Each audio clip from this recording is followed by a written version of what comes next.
Hi, I'm Steve Latham with the Yale Interdisciplinary Center for Bioethics, and I'm speaking today with AJ Debonis.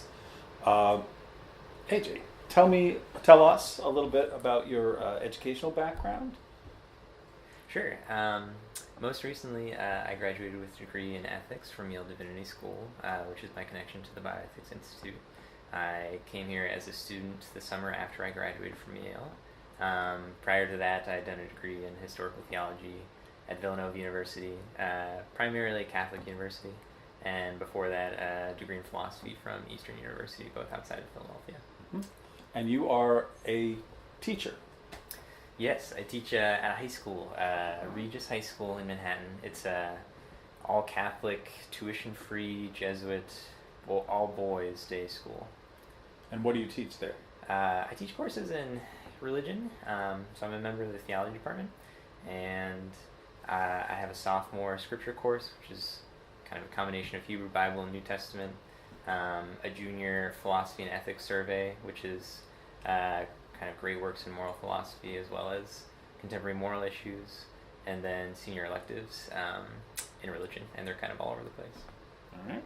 So what are you teaching in the Summer Institute this summer? I'm teaching a course called Religious Reasoning and Bioethics, which basically looks at the ways in which persons of religious persuasions attempt to navigate the bioethical sphere, especially in, I guess, what's usually called the public sphere. So how has religion helped to contribute to bioethical discussions in the 20th and 21st centuries, and also how things like religious accommodations are handled in cases of vaccinations or neurological death. We look at some issues such as religious language in bioethical reasoning. So how can the concepts and kind of ethical traditions of various religions be persuasive or helpful in thinking about different bioethical issues? So one of the things I stress when I give the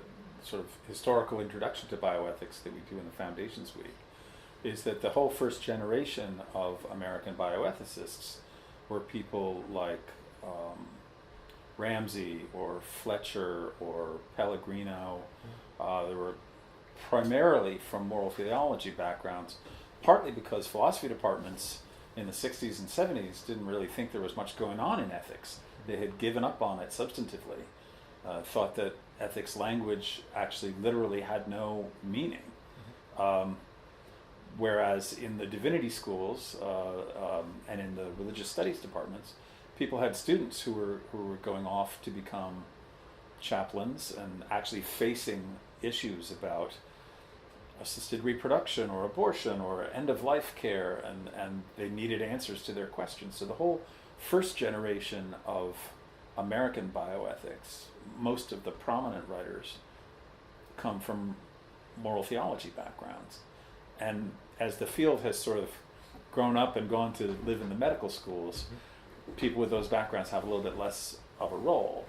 But they still do have a role. So what kinds of things do you read in your course? Yeah, we read actually a couple of articles kind of detailing the narrative that you are espousing here, that bioethics in sort of the mid-20th century really got up and running by people from kind of religious backgrounds, moral theologians in divinity schools who, like you said, were training persons who were going to have to make very sort of practical decisions with regard to end-of-life care and contraceptive use and issues surrounding new developing technologies.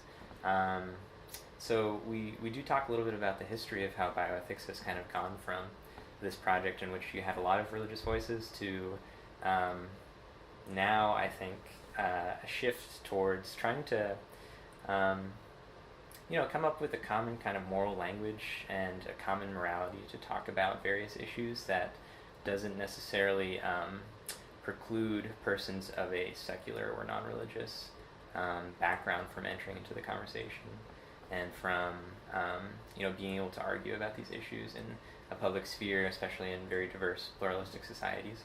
So we read some of that stuff. We read, for instance, an article by Steven Pinker about the Bioethical Commission led by Leon Cass Yes. and their papers on human dignity. So Pinker has, this kind of interesting rumination on how the concept of dignity, which has a lot of sort of historical ties to Jewish and Christian traditions, doesn't really make sense anymore according to his kind of schema, and he takes a lot of issue with what he calls theoconservative kind of bioethicists talking about issues of dignity, which might not necessarily have the kind of the same kind of import, I guess you could say, in non-religious circles, or at least the way in which it's used seems to be different than the way in which persons of particular religious traditions tend to use that language. We also, like I said, talk about religious accommodations, so cases of vaccination, organ donation, especially among ultra-Orthodox Jewish communities. You talk about blood transfusion. We don't. I don't think I've raised that recently, but a lot of these issues kind of come up as we move from one to the next. Yeah. So the students, as everybody that I've interviewed has noticed, we have students from all over the place and from all kinds of backgrounds. Do you think the students in your seminar are mostly religious students, or mostly non-religious students, or a mix? Yeah, this is my second year teaching the course, and I would say it varies. As you know, the student body is different each year. This particular year, I have at least 4 students who have either gone to divinity school or who are currently doing degrees in kind of the theology or religion wheelhouse. And I guess this seminar does have, I think I would say, a majority of persons who are coming from religious background who are interested in these issues. But the first year I did it, not many people with kind of a background in religion. I think they just wanted to know what all of this was about. Right. So it varies every year. Right, and it certainly continues to come up. If you think about the Alfie Evans case, which suddenly the Pope was involved in, and there's a lot of Catholic moral theology being thrown around about that, and we've had the American brain death cases, including the Jahai McMath, where the Orthodox Jewish view on not accepting brain death gets raised all the time. So I think it's pretty important to get people familiar with a lot of these what are still pretty mainstream views that have an explicitly religious basis. Yeah, and I think not just familiar with them certainly, but how do you, especially when you're talking about sort of public policy and issues of who pays for these individual cases, where there are attempts to make religious accommodations. I think most people in the United States at least have that idea that religion should be tolerated in some sense. We want to be kind of good pluralists and play nice, but also how far can we go in terms of accommodating persons who seem to either go against the consensus of medical scientists or biologists about cases like neurological death. So there's a lot of kind of normative work, I think, to be done with regard to discussing, what is the place of kind of religion in those cases that require some sort of accommodation, or those that go against the medical community kind of consensus about those issues. So do you think there's going to be anything that you bring home from the Summer Institute that you'll be able to use on your high school students back in New York? Yeah, I've taught healthcare ethics electives for usually students who are interested in going to perhaps medical school or fields in biological research. So often persons who are very interested in cases on human research. I think when I was a student here, it was my first exposure to a lot of the history of how bioethical commissions and IRB committees and these sorts of things kind of got up and running. And they seem to be kind of inherently fascinating, I think, to teenagers who just don't have